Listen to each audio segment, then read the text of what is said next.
All righty.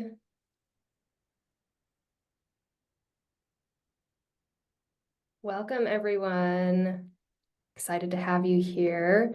While folks are trickling in, just wanted to quickly let you know that we are doing a giveaway of a spot in our upcoming IB boot camp.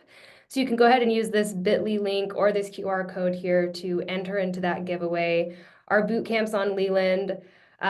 Kind of own end-to-end like the full interviewing process. So we'll give you insights and support in terms of resume prep, networking. We'll go through technical and behavioral interviews as well. This is kind of everything that you'd need in order to succeed in an IB recruiting process. And we take some of our best IB coaches as well to help lead this. So definitely take some time to quickly enter into that. We will announce the winner of our giveaway at the end of this panel, but super excited to offer this to you and give you a chance to enter. So go ahead and take a couple seconds to do that.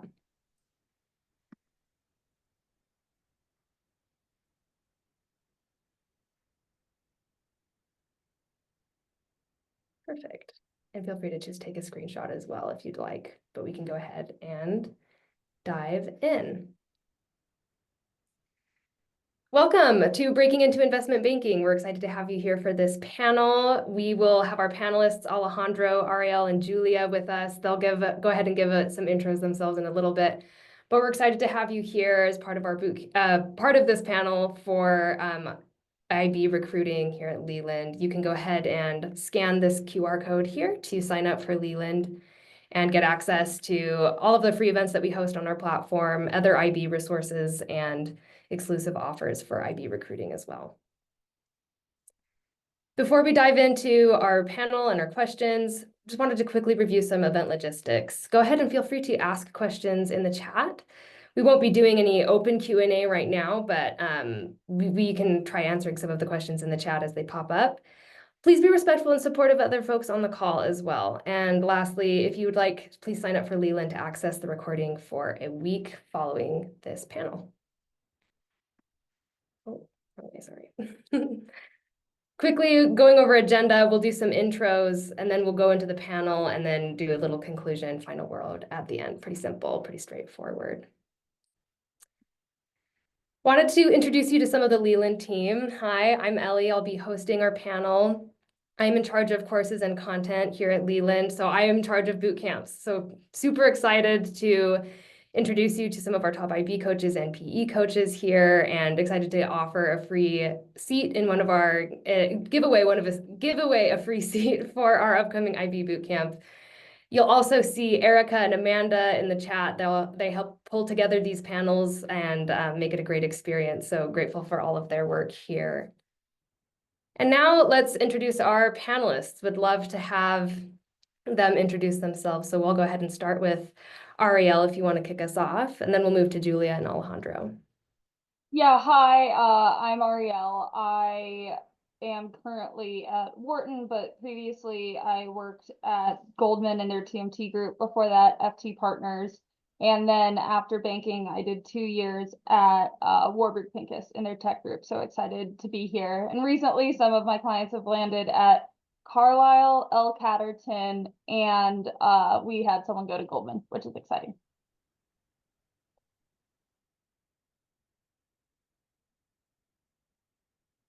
Thanks, Arielle. Arielle's great. She will actually be leading one of our private equity boot camps coming up soon. So if you're also interested in private equity, she is a great resource there. Over to you, Julia.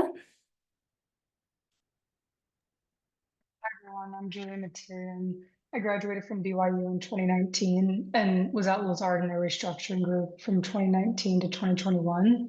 And I spent the last, 3.5 years at Thoma Bravo in their middle market buyout fund, the Discover Fund. And I left a couple months ago to start a consumer packaged goods business.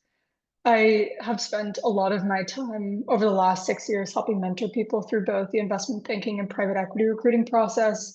I was one of the co-presidents of the investment banking club in undergrad, where I helped over probably 150 students navigate the recruiting process. And then afterwards, it's been a passion project of mine until I joined Leland. And I really enjoy helping people craft their story, prepare for the interviews, and figure out how they can approach, landing at the right home. I think Ellie will link my bio if anyone wants to schedule a free intro session to see if it's a good fit.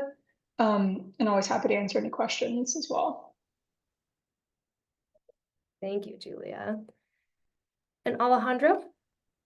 Everyone, good evening, and I guess good morning to some of you calling from other places. But my name's Alejandro.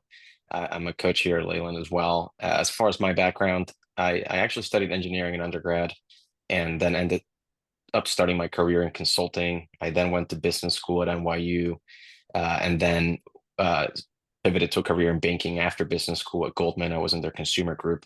So I've been a career switcher throughout my life. I've been kind of non-target at all times, an engineer looking for consulting and then moving around. And then I spent a couple of years at Goldman in their investment banking group, as I said, and switched over to do sports private equity for a couple of years. And most recently, last year, I launched my own kind of private equity firm with two old colleagues of mine from GS. As far as kind of coaching and mentoring, it's something I've always been passionate about. I was part of the kind of recruiting team at Goldman and co-led our NYU team. So I was oftentimes tapped to do interviews there. So I've been fortunate enough to be on both sides of the table. And I coach students and folks of all levels, whether it's undergrads or people doing laterals or MBAs looking to prep for interviews. I like to work with each person on kind of what works for them and be really kind of personalized. So anyways, excited to be here. Hoping for a good panel. Great, thank you, Alejandro. Just wanted to mention also, Julia and Alejandro are both featured IB coaches for our upcoming IB boot camp. So they are great sources and you'll see them again if you join our boot camp. These are some of our top IB coaches, Alejandro, Arielle, and Julia. If you're interested in working with them, would definitely encourage you to reach out with them. They will fill up. So they have a lot of insight, a lot of expertise in this area, have coached hundreds, so would really encourage you to reach out to them and take advantage of the opportunity to work with each of them. And with that, let's go ahead and hop into getting to know you. We have a lot of folks on this call today, so would love to hear where you're dialing in from. Go ahead and answer in the chat. And while you're at it, would also be great to hear kind of where you're at in terms of the recruiting process, whether that's looking for internships, looking for a full-time position, maybe thinking about making a transition from one area, one industry into another. Would love to hear a little bit about where you're dialing in from today. Excellent. Welcome, Trevor. Seba. Oh, congrats, Patrick, on the admission to the MBA. Nice. We've got a couple Houston folks. I just moved out of Houston, but was there for a little bit. Wonderful.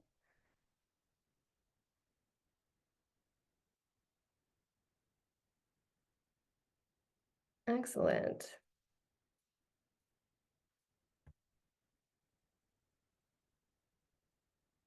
Welcome, everyone.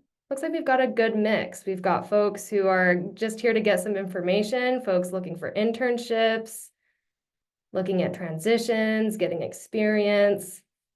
Love it. This panel is great. We are going to cover so much ground, get a lot of insight. So we are so glad that you are here. Excellent. So just wanted to quickly talk a little bit about what Leland is. Leland is a one-stop shop to help people kind of take charge of their career paths and get into the schools and careers that are at the top of their lists.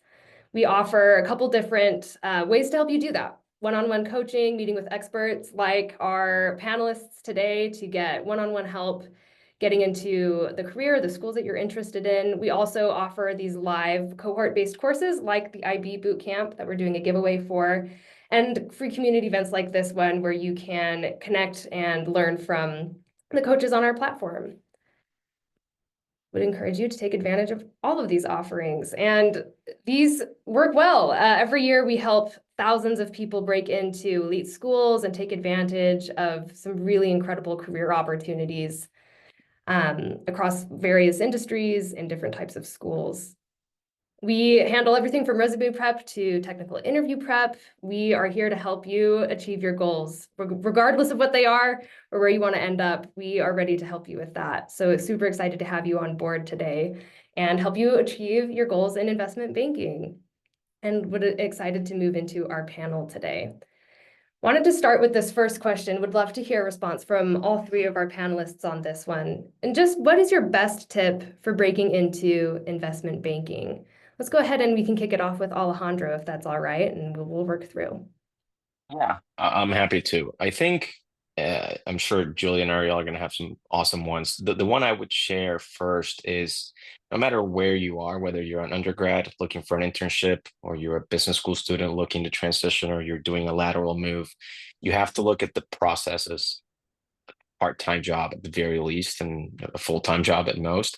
It's not something that you can just kind of fling in an application and do one coffee chat and think it's going to work. The reality is there's a lot of people putting a lot of work.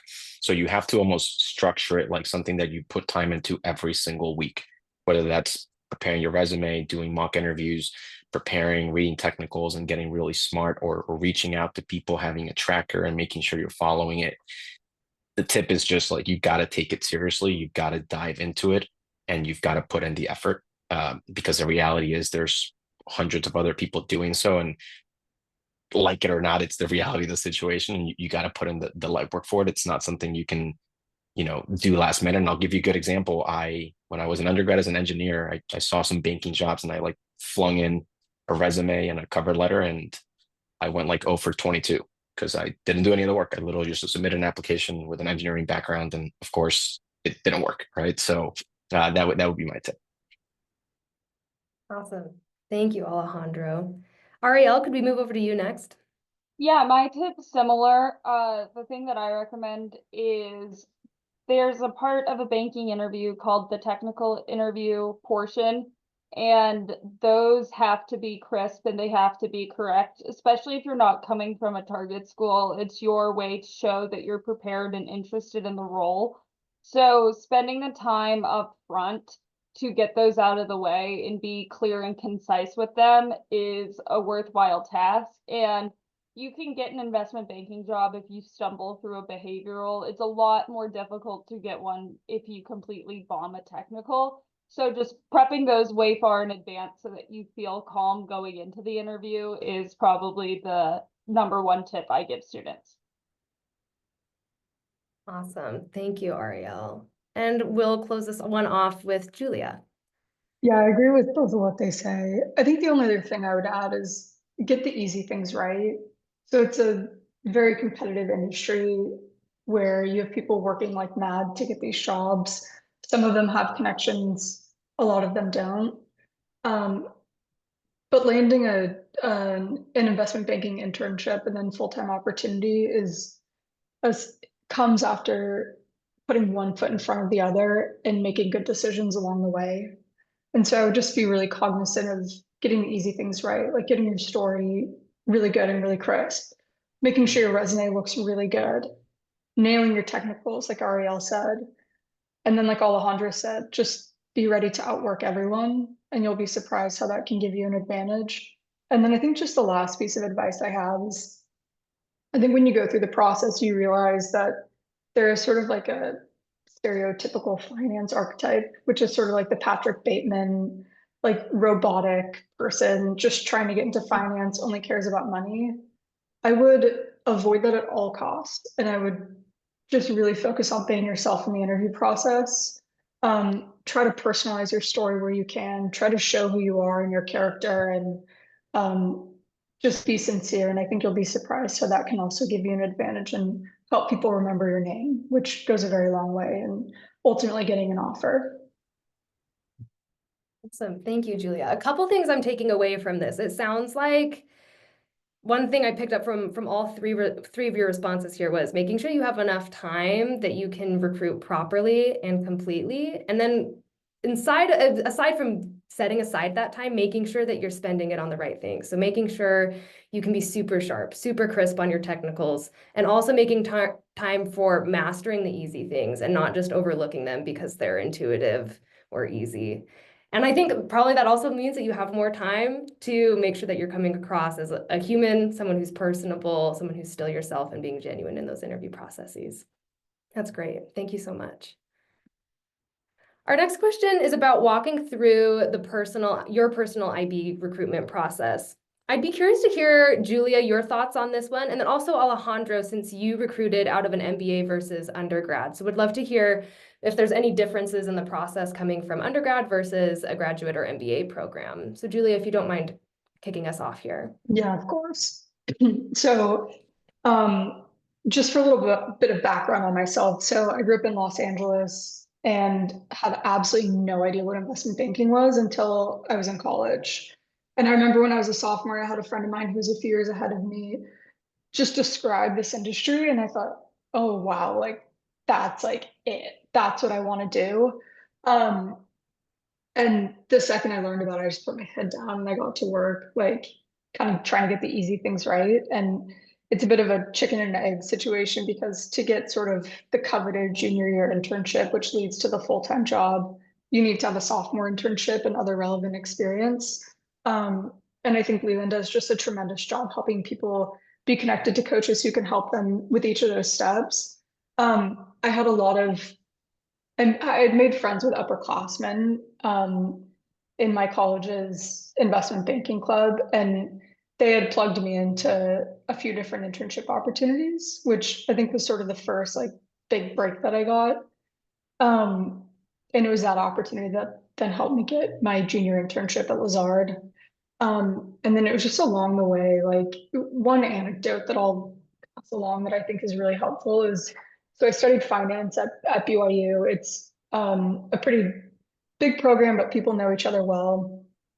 And just from one of my classes, um, like I had met a peer who, unbeknownst to me, had mentioned my name, like at his internship, and they asked if there would be if he knew any students that would be, or if he had any peers who would be like interested in interning full time, or I'm sorry, part time, but during the school year. And this guy just like randomly said my name.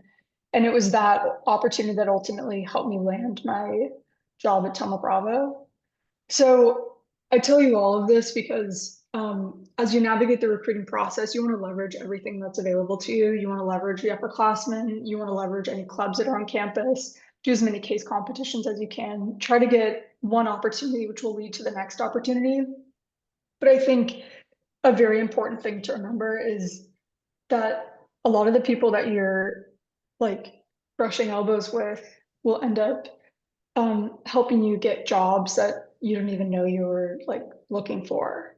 And those jobs will lead to the next jobs. And so get the easy things right, put your head down, go to work, but be really, really good to the people around you because I think you'll be surprised how they'll end up helping you maybe get a job in 2 or 3 steps from where you are now. I know that was a bit of a scattered answer, but I hope that's helpful. Yeah, super helpful. It sounds like it's obviously a very competitive industry, but one where being collaborative can help you be competitive and take advantage of opportunity. Yeah, Super and helpful. you have to be like kind of a bit of a shark. Like you can't give away an internship to someone else, like you have to protect yourself, but you also have to like study with people, mock interview with them. Like it will make you better. And those friendships will like be both fulfilling and very helpful down the line too. Yeah, absolutely. Thank you, Julia. Alejandro, would love to hear from you on that recruiting process out of an MBA.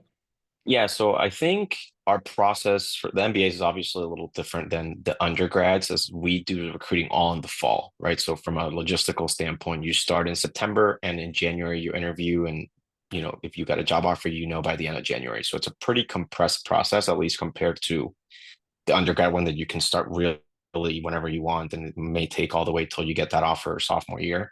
I think the biggest so the process is you start in September, you do coffee chats, you meet people, and then you progress with the bank. You eventually apply and presumably, get an offer. And my process was there were two big things in mind, and the biggest one was just the preparation aspect. So the reason I say that is because every time you do a coffee chat, which you'll do a lot of, it's a small chance to make an impression. So you may not be formally evaluated. The coffee chats are, well, most people aren't like taking notes on how you're doing in the coffee chat. Some are, some aren't, depending on how structured the process is. But being prepared for every interaction is incredibly important. And that's what I really kind of tried to do the most. I would look up every person I coffee chatted with. I would see where they went to school. I would see what major they were. I would try to find anything that I could kind of bring up in the interview or in the coffee chat and use that, being authentic, but to a certain extent, even if I don't like, I don't know, basketball, I'll be like, hey, I saw you're from Miami. I go to Heat games every once in a while. What's your favorite team? And just taking it from there. So I think being prepared for all those interactions and learning from there, it was like the biggest thing that kind of made my recruiting successful.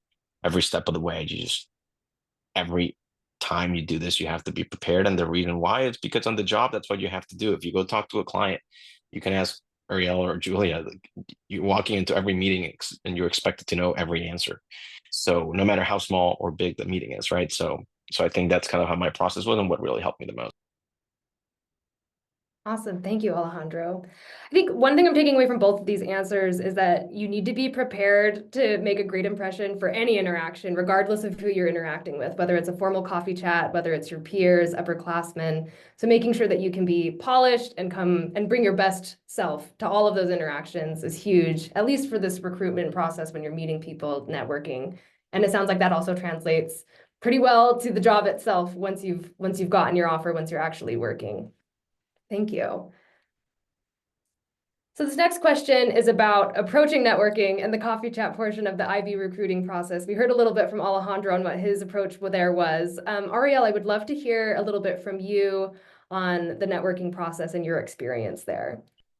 Totally. So I'm also at an MBA, and a lot of my friends are currently going through the MBA recruiting process. The coffee chat process is very structured for the MBAs, but you can obviously always reach out. What I actually recommend for undergrads to do, obviously leverage your school's network, but you don't have to limit it to just your school. My undergrad didn't have a huge network in finance. I was the first person from Bentley hired at like every single place I've ever worked.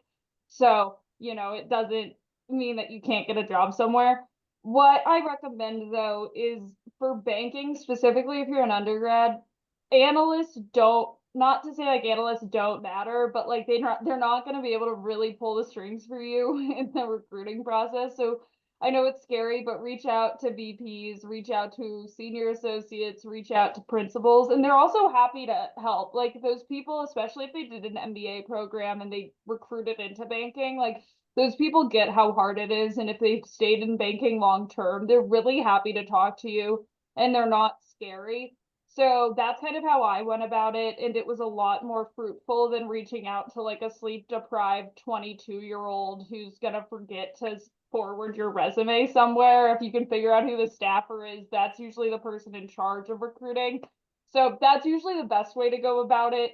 And then if you're in the MBA process, it's like totally different. Your school's gonna organize all these coffee chats and you're gonna be forced to talk to like 400 people. It'll feel like sorority or frat rush again. So very different experiences, but those are just my 2 cents. Super helpful. Thanks, Arielle. I was curious, I wanted to ask a little bit more about what if your network is just like only these analysts? Is there a way to be strategic in using them? And when you're trying to build or expand your network to folks who maybe are more at the principal level?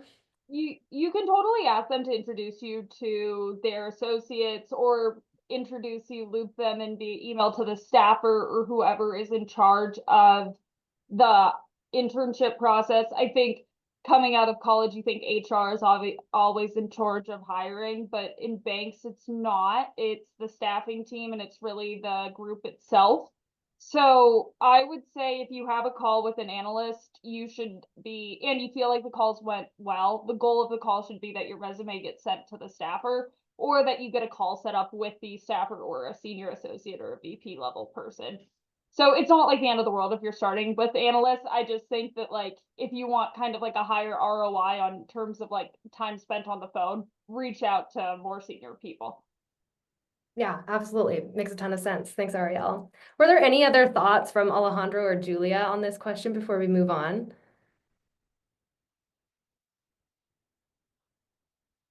Okay, great. Thank you.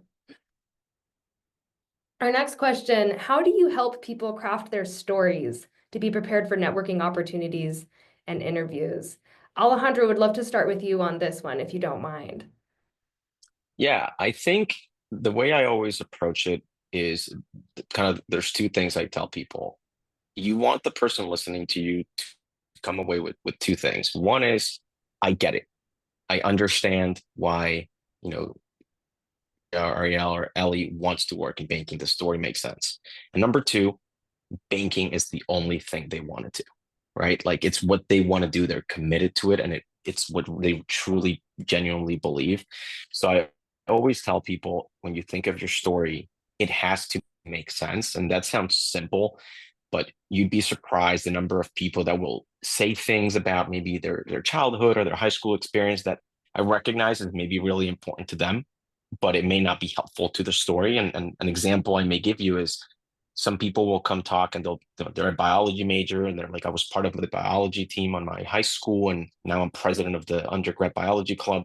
By the way, I want to work in TMT banking. That doesn't make sense, right? And I understand that you may be really passionate about that, but for your story, it doesn't make sense, and that's not the right story to tell. So I always tell people your story has to make a logical sense. Think about it a progression, and it starts somewhere and it ends with banking. So, you know, I went to college and I knew I wanted to study finance because of XYZ. I got to campus, joined these three clubs to help learn more, and I found banking and I found it super interesting. So I did X, and you kind of tell this logical story that flows. So that's kind of what I tell people. It sounds simple. It has to make sense, but I think people often overlook that because they understand in their head, well, I like biology, but really, like, I really want to do that. In your head, it makes sense, but to a listener listening to you for the first time for 45 seconds, it's not going to make sense. So it's really important to do that. Yeah, I want to ask another follow-up here. What's the best way to test whether or not your story makes sense? Is that working on it with another person? Are there any other techniques that you'd recommend?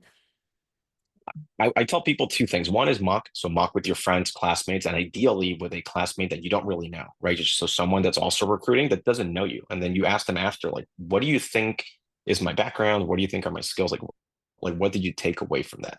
And the other one I tell people is uh, tell it to, oftentimes in these, at least with my family, nobody even knows what banking is in my family. Like we live in a different country and this and that. So tell your story to like your cousin at like the holiday party and be like, look, what are you taking away from this?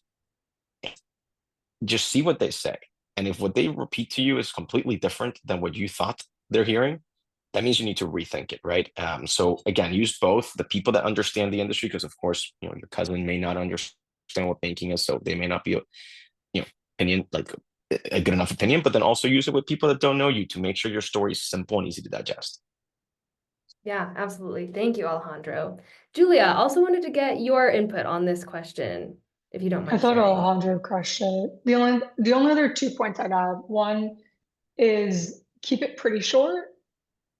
Like you don't want it to be too short where you're missing key facts, but sometimes stories are too long that you just fully like bore the person on the other end, and the objective is for them to buy into you and want to like bring you along on the ride, not fully disengage. So you have to hit the sweet spot there. And then the second thing that I would recommend is at the end of your story, once you've clearly articulated why you want to do investment banking, why you're even interested in talking to the person you're speaking to, just the best way to close your story is by saying thank you, by saying, and that's why I'm here today. Thank you so much for taking the time to talk to me. And that sincerity and that graciousness, I think, goes a very long way because you're taking time out of people's extremely busy schedules. You have to remember that you're talking to people who are sleep deprived. They're probably gonna have a really late night. Their phone's probably getting blown up by someone who wants something, and they're taking the time to talk to you. And so just be very gracious. And I think that goes a long way. Yeah, absolutely. Thank you, Julia. Thank you, Alejandro. Arielle, was there anything that you wanted to add here? Alrighty. Prior to recruiting for IB, how did you gain relevant experience to help your resume stand out? Arielle, I'd love to start with this question, and then we'll kick it over to Julia. Yeah, so I think in banking, two of the things that they look for, one is grit, and the second is going to be intellectual curiosity. So both of those things don't require like a finance background per se. Like you'll see plenty of art history majors in investment banking and, random things like that. So I also was coming from an on-target school, so I knew that I needed somewhat of a finance background to do it. One thing that like I just tell people is the only thing about coaching that you can't change is kind of your past experience, so it's about how you present it. My past experience, though, I did work at a business incubator in Sandy, Utah, and I also during that summer worked remotely for an asset manager doing public stock screening. So I kind of talked about how I was balancing two jobs and how those long hours could translate into my ability to work long hours in banking. And I went through this whole story about how my dad was part of a company that was sold, and that was my first interaction with investment banking. And I like the people dynamics of it, which was cemented by my ability to meet founders within the business incubator in Salt Lake, Utah. So it's not like you need to work at some other bank to get a job at this bank. It's can you find any experiences with founders or in finance somehow that you can parlay into banking?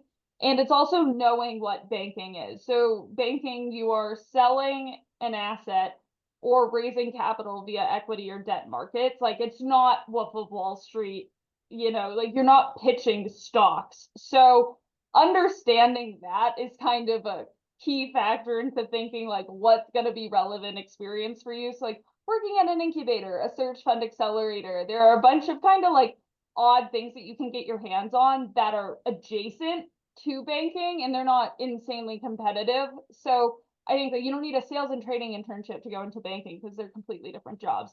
And then also if you don't have anything that's super relevant, make sure that you talk about the amount of hard work that you put in because they'll appreciate that too. Excellent. Thank you, Arielle. Julia? I'll be brief here. I would just say leverage what's available to you. So I think Ariel did an amazing job talking about like just the tremendous hustle it takes to get the internship that will lead to the next thing. Sometimes your university, in my case, BYU, they offered a lot of things on campus, like case competitions. And so those are really good sort of accelerator environments where you can work with upperclassmen to teach you the ropes. And if you win those or if you place, you can put that on your resume and it's a talking point for you. And I remember when I was doing my Lazard Super Day, for example, like I spent a lot of time talking about those. And so I just wouldn't discount the value of it. And it's honestly for a lot of people kind of the first time that you get like your first real world experience, like doing valuation, like how do you actually build a DCF or what does it really mean to pull together like precedent transactions, things like that. So I would just pay attention to what your university offers. And then I think, like Ariel said, so much of the resume is how you can talk about it. And so just be cognizant that you can make any experience a great story. And so just be on the lookout for when you're in that environment, like what is the story that you want to take away from it? What is sort of the lesson that you want your interviewer to know?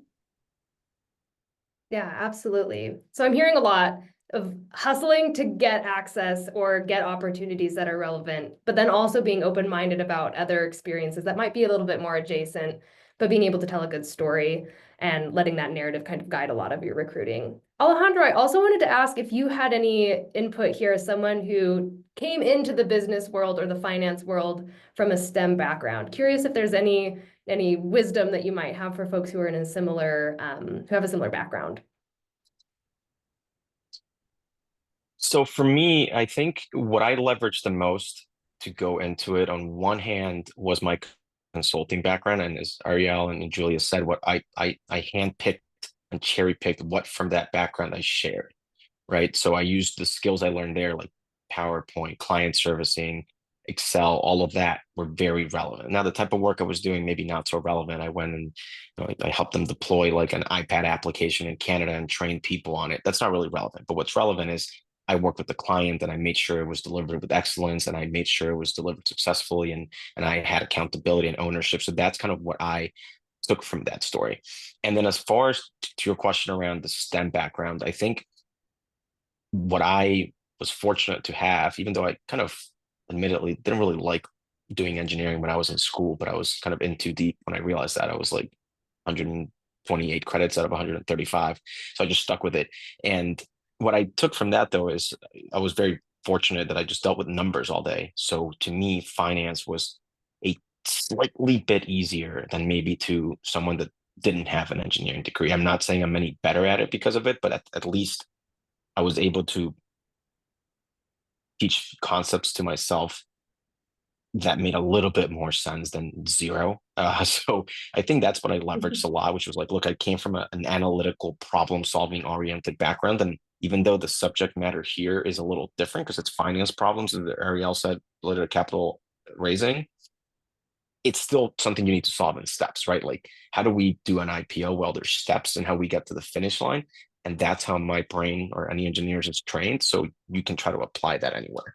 So it's always about kind of picking the right tools from your toolkit to use at each job. Excellent. Thank you, Alejandro. Appreciate it. All right, we interrupt your scheduled programming for another quick plug for our investment recruiting boot camp that's coming up. For those who joined a little bit late and maybe missed our giveaway announcement at the beginning, just wanted to let you know that we are giving away a free seat to our upcoming investment recruiting boot camp. It starts January 27th and runs through February 5th. It features some of our top IB coaches. You'll also see Alejandro and Julia from today's panel who are going to be coaches and instructors for this boot camp. So if you're interested in entering our giveaway, would absolutely go ahead and take advantage of that bit.ly link there in the green box. Go ahead and take a screenshot or a picture of that. I just wanted to give you a bit of an outline of what this course will cover. So we'll cover the recruiting process kind of end to end, whether that's preparing your resume for the first time, figuring out how to network, to going really deep on technical questions that Arielle and Alejandro and Julie have mentioned in some of their responses. Being able to answer those questions in a sharp way and be prepared for them, but it will also give you some tips and guidance on behavioral interviews. These are great courses for getting a lot of exposure to a lot of different aspects of the recruiting process in one place. We'll provide you with drills, hands-on coaching, peer interaction to help you feel really prepared for that recruiting process. So absolutely join our giveaway and see if you can win that seat. So this course overall includes a lot of those different features I just mentioned. It totals in total value is over $3,000, but great news. Even if you don't win our giveaway, we are offering an exclusive discount and price for the IB Recruiting Bootcamp for those attending this panel. You can get this for $6.99 instead of our usual price of $11.99. So just wanted to encourage you to take advantage of this, even if you don't win our giveaway. Hope you do, but there can only be one. So just wanted to encourage you to take advantage of this as well if you are interested. And one last plug, here's the bit.ly link for you to enter to win and also get the exclusive discount off of our admission price. Excellent. Oh, Ellie, if I could just chime in real quick on this boot camp. absolutely. The only thing I will add, and by the way, just for everybody on the call, I have no incentive if you guys do the boot camp or not. So I'm telling you this just honestly. But we had like 5 interns from my fund do the last boot camp, and they thought it was excellent. And they are all either freshmen or sophomores at a number of schools, but probably schools you all go to, a couple NYU, a couple UPenn, a couple from Florida. But they all thought it was an excellent boot camp and they took a lot away from it. And they said one of the biggest things they took away is at least the network of people that were in it. They all kind of stayed talking. And it's like a group of, I forget how many people that all are really into this and are really taking it seriously. So now they've built this little like mock interview thing. I don't really know how it works, but it seems to be working for them. So I don't even want to call it a plug. It's just a review on behalf of the interns in mind. Ah, thank you, Alejandro. Glad to hear. Yeah, we know it's like peak recruiting season for a lot of folks in undergrad. So if this is something you're interested in, if there's parts of the recruiting process that you're worried about, this boot camp will help you develop those skills, master that, master those capabilities so that you can do well and really perform in those interviews. Thank you. All right, back to our panel questions. What advice do you have for nailing the why banking and why this bank questions? Julia, do you mind kicking us off here? Sure, I'm happy to. So I would first piece of advice is you want to structure your answer by saying to your interviewer, there are 2 reasons or there are 3 reasons why I want to go into it. And it's important to number it because it helps add structure for the person who's listening so that they can know, the cues for them to be paying attention. And then what's important to communicate, as Arielle had mentioned, you want to communicate intellectual curiosity and grit. And so try to find something from your background to say, why you want to work in a fast-paced, highly competitive environment that's collaborative internally, but competitive externally, why you want to work the long hours, why you're just fundamentally fascinated by the work that they're doing, and have like, real reasons, like know what you're going to be doing, like what the job is actually asking of you.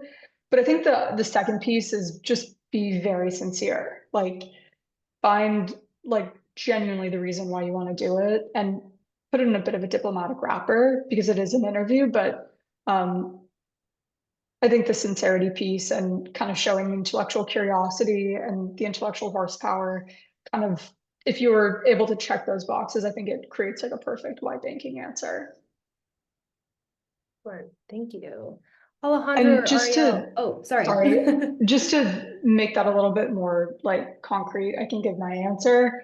So what I said when interviewers were first just even saying, tell me about yourself. In my story, I communicated just a few simple reasons why I wanted to do banking. So it's an interview skill where you sort of pepper your interviewer with the things that you want them to ask you later in the interview. And it's a way of kind of controlling the conversation, which keeps you talking about the things that you want to talk about. So it's just one cue. And then when they would ask me specifically, like, okay, well, why do you actually want to be in banking? I talked about how I grew up playing competitive sports and I always really enjoyed playing on the winning team and working really hard for whatever it was that we were trying to achieve. I was always trying to find a job after college that, would be equally demanding of me, but give me a lot in return intellectually. And I found that banking was like the perfect combination of the qualitative and the quantitative things that I just found myself thinking about naturally when I had nothing to think about.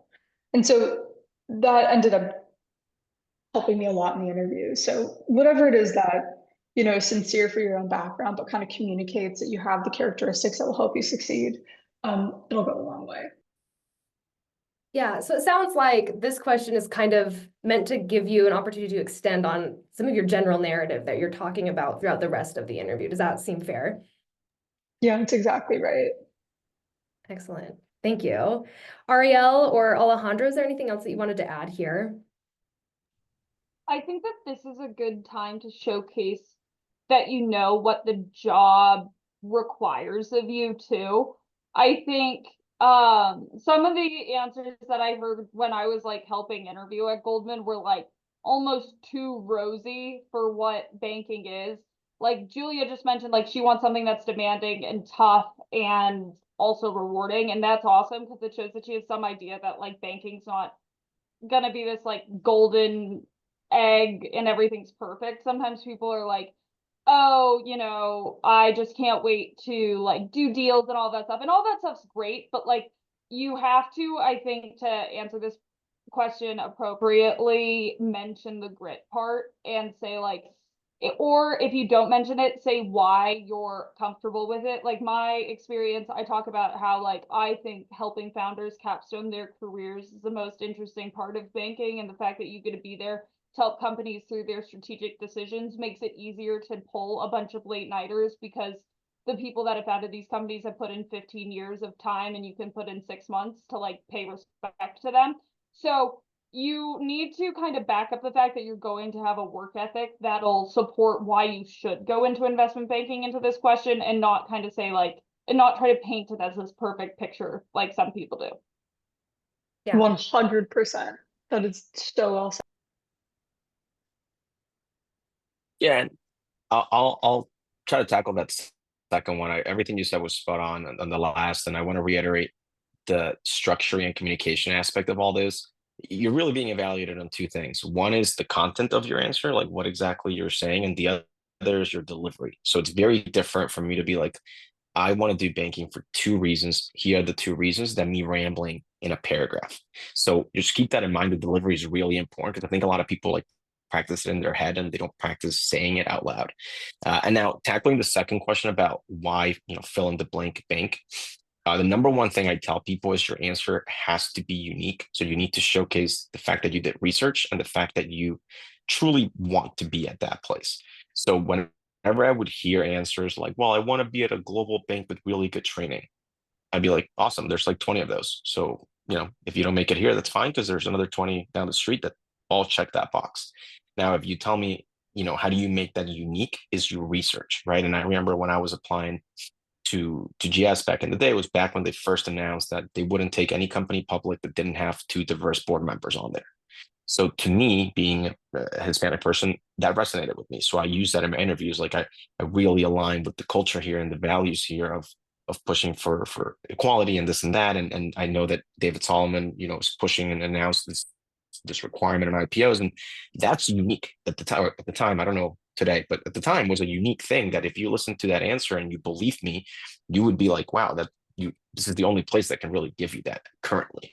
Right. And I know other banks followed suit, but that's an example of things that you can say that are unique to certain banks, that make your answer come off much stronger, like you did your research, and that's really the place for you. And the other thing I'd Yes. add is, if there isn't something in the bank's personal history that's significant, it's a good toehold to say, yeah, I was like really fascinated by XYZ deal that I was reading about. And I know that, fill in the blank bank was acting as the advisor on this. And I was just so fascinated by the transaction. That was really my introduction to this bank. And then that shows, that what's going on, and, sometimes it's helpful. Excellent. Yeah. One thing I'm picking up is just doing your research for both questions, understanding why banking, understanding the banking industry as in general, and then also having done specific research on why a specific bank would be a good fit for you and why you would be a good fit for that bank as well. Thank you.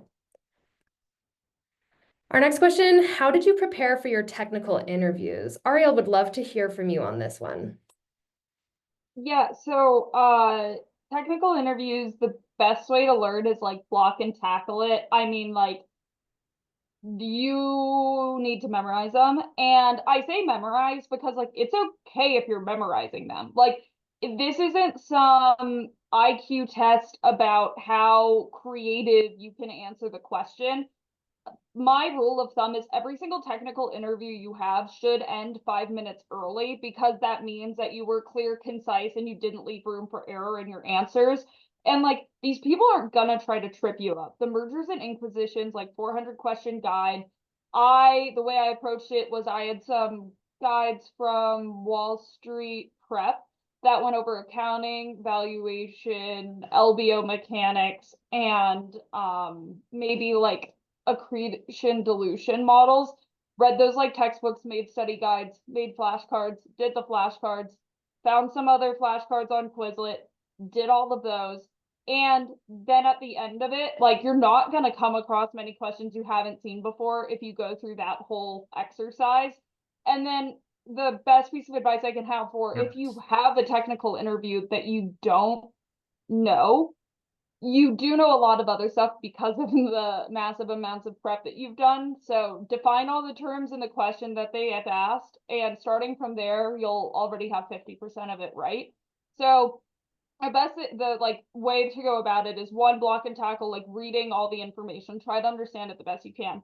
2, straight memorize 400 questions. And I know that you're probably like, oh, that doesn't sound super simple, but like really, if you do those two things, you're gonna be fine for like 80% of technical interviews. And then 3, when you're practicing them, you have to speak them out loud to yourself in front of a mirror. It's fine if you think you can walk through a $10 increase in depreciation in your head, but when you're doing it out loud, it's a lot more difficult. So you have to get comfortable at like doing things either by yourself or with a friend, because that's going to be the way that you're going to have to interview. And after that, like it is what it is. Like these people aren't trying to trick you. So you don't need to overdo it on the answers when you're answering live, and just remember, like, clear, concise, and right is all they care about. So you guys will be fine.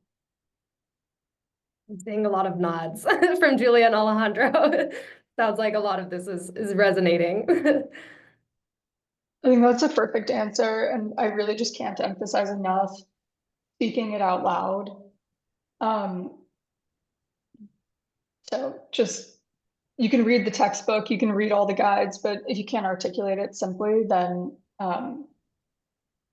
it won't get you anywhere. And I think specifically on Leland, you know, in the last week alone, I've had someone book like a handful of sessions with me to do really rigorous like mock interviews, and it's really helpful. And so I just would also sort of put in a plug to leverage the Leland platform, because I think coaches can be really helpful there. Absolutely. Working with an expert, someone who has done this, knows what a good case looks like. Absolutely. Thank Yeah, you. the only thing I would add here, and I think memorizing works, but I typically recommend people try to understand the concept. And the reason I say this is because I would, at least when I would interview people and when I do it now, I'm more focused on you kind of understanding what you're telling me. So like memorize for sure, because that's going to be the answer at first, right? Like what is whack? Memorize the answer, but I usually will double click and be like, well, and what's going to happen to whack if XYZ happens? Or how should I think about whack for a high risk company versus a low risk company? And at some point, they're just not going to be in the 400 questions. It's going to be just not, even if it's one word difference. So definitely memorize that base answer, but to the extent that you can, try to understand the underlying concept, because a lot of these may turn into that, and you don't want to be caught kind of flat-footed. Absolutely. Thank you. Our next question, any specific interview etiquette recommendations you have for candidates? I think we've touched on some of this in some of your previous responses. A lot of it is around being respectful of the time that you are taking from someone else who is working a very demanding job and probably not sleeping very much. Are there any other more tactical etiquette recommendations you might have? Just quick things to keep in mind when you are approaching the interview process or networking. I mean, the only thing I would say, other than maybe I'll call obvious, just send thank you emails, but I assume everyone on the call knows that. But besides that, the one thing I would say, and it's not so much etiquette, but read the room, right? So as you're being interviewed, if you're giving answers, pay attention to like what resonates with them. Pay attention to like, am I talking too much? If you hear them say like, great. So for the next, if you hear stuff like that, like be aware of those cues that will help you kind of jive in a silent way with your interviewer. If you start going down some path and interviewers like, yeah, I don't know if I would think about it that way. Don't double down and think about it that way, right? Like listen to them and be like, okay, I hear you. Well, let me rethink of this. So I think those are the main ones. And the last one I would add, which I think, at least when I was in your shoes, when I was an undergrad, I never considered this an option, but it's okay to be like, hey, can I get a few seconds to gather my thoughts? It's totally okay. It's not a test that you can answer me in 2 seconds, right? So if you get a question before you start answering, it's okay to say, can I get a few seconds to think, prepare the answer in your head, and then deliver it. Thank you, Alejandro. And then one question I get asked all the time is, how expensive does my clothing need to be for my interview? Or how expensive do my shoes need to be? I just would caution people against like, buying something super expensive for your interview. Just get something nice enough, make sure it fits properly. If it doesn't, get it tailored. Have shoes that are clean, but they don't need to be like Gucci or anything crazy. You don't need to carry like a flashy bag or briefcase, but just make sure that you're presentable and your clothes fit you properly and make sure that they're not flashy. And Excellent. then Thanks, Julia. the one tip for etiquette that I give people is like, you have to assume this person has like pulled an all-nighter before talking to you, so you need to bring enough energy for the both of you. You are probably, if you're in undergrad, like they will literally think you have no reason to sound down or sad or tired. So you need to be the peppiest, happiest person in that room and try to lighten the mood a little bit, because these people have been working like 120-hour weeks now for 2 to 4 years. So if you can kind of bring a lightness to the room or extra energy to help move it forward, that's always helpful.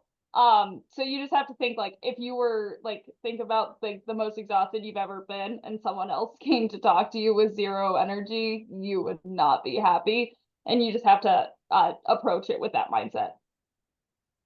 Absolutely. Thank you. Very practical, doable, actionable advice for etiquette there. Thank you. All right, our next question is about common mistakes to avoid, but I want to combine this with kind of our final tip, for our final question on just like a final tip for breaking into IB, whether that's a common mistake to avoid or a last kind of tidbit to keep in mind while you're recruiting. One like final thing to add the gloss, add the shine to your recruiting process and breaking in successfully. I'll start with Alejandro, and then we can do Julia, and then Arielle, you'll finish us off here. Sure. So I think you all gotten a ton of great advice from Arielle and Julia on call, so thank you. The one final thing I'll say here, and we talked about preparation, so I don't want to reiterate that you need to prepare along the way. The one thing I would say is you have to be kind of resilient and persistent in the process. You will get rejected, no matter how good you are, how good of your resume is, how many interviews you crush. At some point, someone's not going to like you, or some bank is not going to like you. And it may not make sense. You might have walked out of that room like I crushed it, and then you get the news the next morning like you got cut. You got to move on, right? You got to think, did I do something I can change and improve on? Maybe I got a question wrong. Maybe I wasn't prepared for a particular question, but you got to move on. And yeah, maybe your roommate's like, oh, I just got moved on to the next round of Morgan Stanley, and you got the email that you got cut. You got to move on, right? Like you got to, that's how the job is. Like you're going to pitch deals, you're going to lose, you're going to just come off a busy deal and get staffed the next morning, like when you thought you had some break. So you're going to have to be resilient, keep your head up, and you're going to have to just keep working at it and be okay with the rejections you're going to get along the way, and just stand up every time you fall. And if you do that enough times, you'll get to the finish line. Well, thank you, Alejandro. Julia. I have two pieces of advice. The first is that only you know if you're giving your best and your fullest effort. It's like if you're in a workout class and someone says like, give me like everything you got, like you can fake it, or you can really give everything you've got, but only you know that. So just hold yourself accountable and sort of check in with yourself. Use your time well. Don't like spin your wheels or spend your time unnecessarily, but like dig deep, and I think it will pay dividends.